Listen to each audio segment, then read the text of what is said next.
मान्यता है कि कुंभ के मेले में स्नान करने से पापों से मुक्ति मिल जाती है। समुद्र के मंथन से निकले अमृत को पाने के लिए देवताओं और राक्षसों में 12 वर्षों तक युद्ध चला।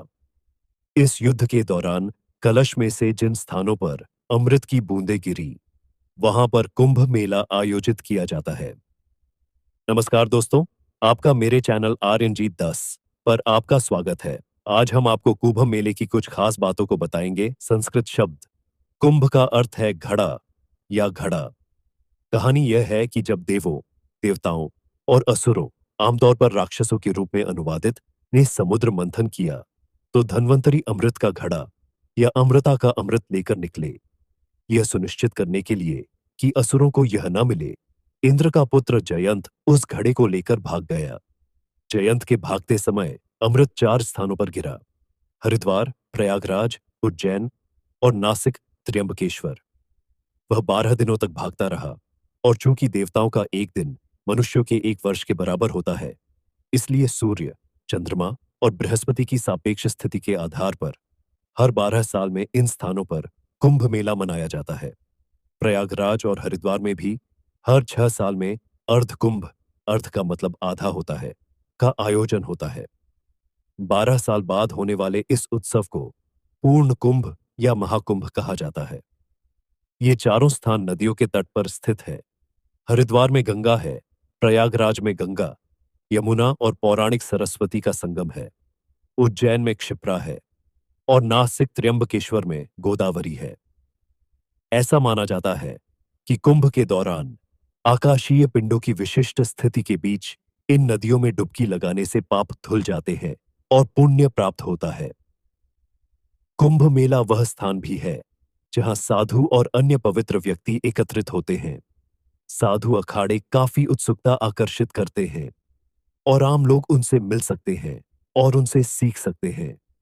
कई लोग कुंभ मेले की प्राचीनता के प्रमाण के रूप में स्कंद पुराण का हवाला देते हैं। वहीं कुछ अन्य चीनी तीर्थयात्री ह्वेंत्सांग द्वारा 7वीं शताब्दी में प्रयाग में आयोजित मेले का वर्णन करते हैं। महाकुंभ में देश ही नहीं, दुनिया भर से लोग प्रयागराज पहुंच रहे हैं। आज अखाड़ों के स्नान के बाद महाकुंभ शुरू हो गया है। वहीं विदेशी भक्तों में सनातन धर्म के लिए उत्साह देखा जा रहा है। कहा कि पानी ठंडा है, लेकिन स्नान कर लूंगा।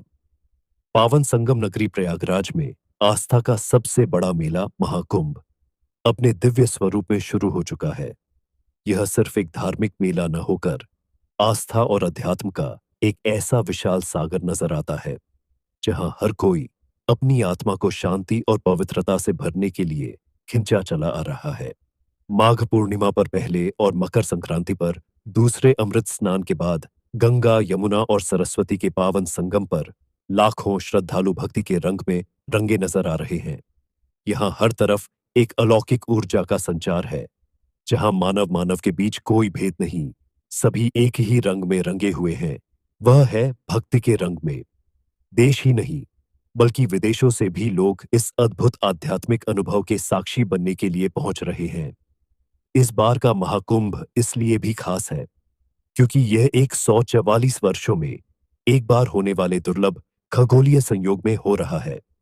यही कारण है कि इस दिव्य आयोजन में शामिल होने के लिए देश विदेश से लाखों श्रद्धालु प्रयागराज पहुंच रहे हैं। हर कोई यहां आकर अपनी आत्मा को पवित्र करना चाहता है और इस आध्यात्मिक यात्रा का हिस्सा बनना चाहता है। रूस से आए भक्तों ने कहा कि हम पहली बार कुंभ मेले में आए हैं और बहुत उत्साहित हैं। यहां आपको असली भारत देखने को मिलता है। भारत की असली शक्ति उसके लोग हैं।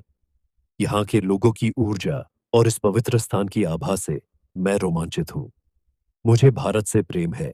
मेरा भारत महान 7 वर्षों से सनातन धर्म का पालन कर रही जेरेमी ने गंगा मां और यमुना मां के दर्शन करने पर अपनी खुशी व्यक्त की।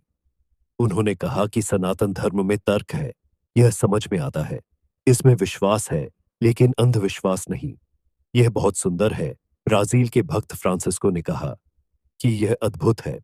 भारत दुनिया का आध्यात्मिक केंद्र है। पानी ठंडा है, लेकिन हृदय प्रेम से भरा हुआ है। पहली बार भारत आए एक विदेशी श्रद्धालु जोनाथन ने कहा कि उनका अनुभव बहुत ज्यादा अच्छा रहा है। उन्होंने बताया कि यहाँ के लोग बहुत प्यारे हैं, भोजन अद्भुत है और तीर्थ स्थलों और मंदिरों को देखकर मैं अभिभूत हूँ। मैं अमृत स्नान करना चाहता हूँ। ये बहुत रोमांचक है। पोलैंड से आई श्रद्धालु क्लाउडिया ने कहा कि मुझे यहाँ आकर अत्यधिक प्रसन्नता हो रही है। मैंने कभी भी ऐसा महसूस नहीं किया था। कभी नहीं सोचा था कि मुझे कभी जीवन में इस तरह का अनुभव मिलेगा। कल मैं भी स्नान करूंगी। ऐसे ही कितने अनगिनत भक्त हैं। ऐसे और रहस्यमय तथ्यों के बारे में जानने के लिए हमें सब्सक्राइब करें।